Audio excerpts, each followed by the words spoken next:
제 102편. 고난당한 자가 마음이 상하여 그의 근심을 여호와 앞에 토로하는 기도.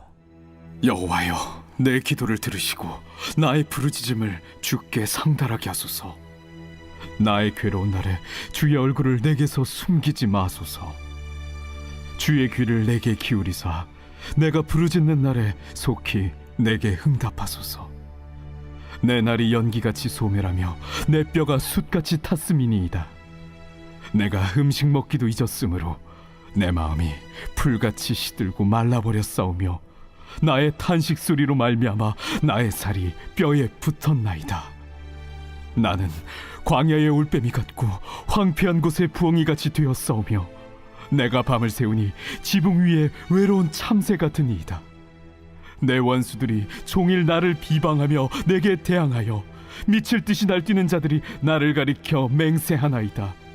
나는 죄를 양식같이 먹으며 나는 눈물 섞인 물을 마셨나이다. 주의 분노와 진노로 말미암음이라 주께서 나를 들어서 던지셨나이다. 내 날이 기울어지는 그림자 같고 내가 풀에 시들어짐 같으니이다. 여호와여, 주는 영원히 계시고 주에 대한 기억은 대대에 이르리이다. 주께서 일어나사 시온을 긍휼히 여기시리니 지금은 그에게 은혜를 베푸실 때라 정한 기한이 다가옴이니이다. 주의 종들이 시온의 돌들을 즐거워하며 그의 티끌도 은혜를 받나이다. 이에 문나라가 여호와의 이름을 경외하며 이 땅의 모든 왕들이 주의 영광을 경외하리니 여호와께서 시온을 건설하시고 그의 영광 중에 나타나셨습니다. 여호와께서 빈궁한 자의 기도를 돌아보시며 그들의 기도를 멸시하지 아니하셨도다. 시편 102편은 개인 탄원시로서 고난의 상황에서 하나님께 드리는 기도입니다. 1절에서 시인은 하나님의 이름을 부르며 자신의 기도와 부르짖음을 들으시고 응답해달라고 요청하고 있습니다. 현재 시인은 하나님의 응답을 받지 못하는 상황입니다.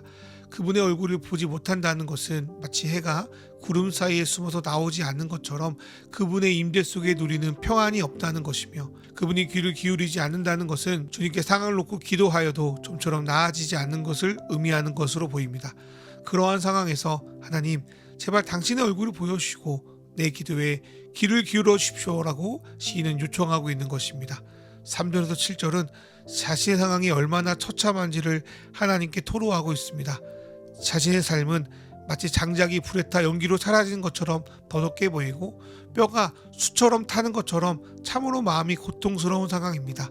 너무 힘들며 음식이 넘어가지도 않고 마음에 기쁨도 없으니 살아갈 의욕도 시들어 버립니다. 그러다 보니 뼈에 살이 붙는 것처럼 내 몸이 완전히 마르게 되었습니다. 그런 자신을 바라보니 마치 광야에 홀로 있는 올빼미나 지붕 위에 외로운 참새처럼 보이는 것 같아서 매우 마음이 서글퍼집니다. 여기에 한술 더 떠서 주변의 원수들은 시인을 비방하고 대항하고 자신을 죽이겠다고 맹세하며 달려들기까지 합니다. 한때는 친구이고 친지였을지도 모르는 그들의 배신과 오해에 따른 공격성에 시인은 제위에 앉아 눈물을 마시며 자신의 억울함과 고통을 하나님께 토로하며 나아갈 수밖에 없습니다.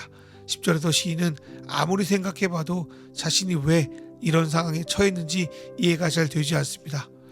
어쩌면 하나님이 자신에게 분노하지 않고서야 이런 말도 안 되는 일을 설명할 수 없다고 생각하기도 합니다. 만약 하나님이 자기를 치기로 하셨다면 자신의 삶은 뿌리가 잘려 시들어가는 풀같이 소망이 없다고 생각되기에 그는 더욱더 절망에 몸서리칩니다. 그러나 그 속에서 그는 12절과 13절에서 말씀하는 것처럼 자기의 상황이 아니라 하나님이 약속하신 나라를 바라봅니다. 하나님의 약속은 개인과 공동체 모두를 포함하는 약속입니다. 비록 자신의 날은 시들어가는 것 같지만 주님이 약속하신 나라는 영원하고 하나님은 그 나라 속에서도 자기를 기억해 줄 거라는 믿음을 가지고 다시금 소망을 가져봅니다. 또한 하나님께서 지금은 황폐해져 버린 시온을 다시 긍휼히 여기신다고 약속하신 것처럼 그 시온에 속한 나에게도 은혜를 베풀어 주실 거라는 믿음에 다시금 힘을 냅니다. 또한 그분이 그렇게 일하실 날이 곧 올 거라는 소망은 오늘을 살아가게 만듭니다. 현재 시인의 모습은 돌과 티끌처럼 보잘것없이 보입니다. 떼어놓고 봤을 때는 아무데도 쓸데없이 보입니다. 그러나 하나님의 손에 들리면 그 재료도 하나님 나라를 만드는 귀한 재료로 사용될 수 있습니다. 하나님은 이렇듯 나의 약한 모습도 무지하지 않으시고 귀하게 사용하는 분이셨구나. 이런 나를 통하여 당신의 영광을 반드시 드러내는 분이었구나. 이 사실을 믿음으로 받아들일 때 그분을 찬양하지 않을 수 없습니다.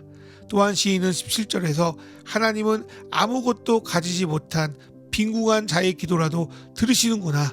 그분은 결코 이런 자의 기도를 멸시하지 않는구나라는 사실을 받아들이며 자신의 기도에 품었던 의심을 내려놓게 됩니다.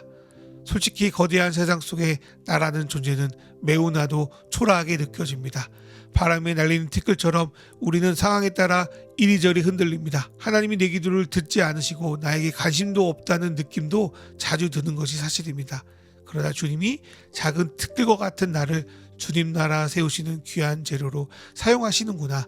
빈궁한 나의 기도를 들으시는구나. 그리고 주님의 때에 은혜를 베푸시는구나 라는 말씀을 믿음으로 받아들일 때 우리는 다시 오늘을 살아갈 수 있는 힘을 얻을 수 있습니다.